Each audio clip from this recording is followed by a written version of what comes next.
পর্ব ৪ চাঁদের আলোয় মৃত্যু। রাহুল চিৎকার করল, না, এটা অন্যায়। কিন্তু শহরের নিয়ম অমান্য করা যায় না। হাতে শিকল পরিয়ে তাকে জঙ্গলের দিকে নিয়ে যাওয়া হল।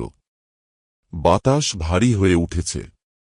পূর্ণিমার আলোয় জঙ্গল যেন এক ভিন্ন দুনিয়া হয়ে গেছে। কিছু দূর যাওয়ার পর তাকে ছেড়ে দেওয়া হল।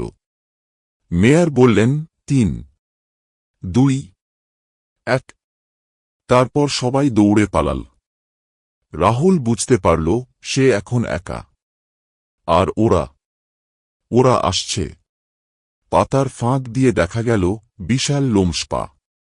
চোখ দুটো জ্বলছে। একটা নয়, তিনটি বিশাল ওয়ারউলফ। রাহুল দৌড় দিতে চাইল, কিন্তু পেছনে এক গম্ভীর গর্জন। ঘাড় ঘুরিয়ে দেখতেই তার মুখ দিয়ে একেবারে শব্দ বের হল না।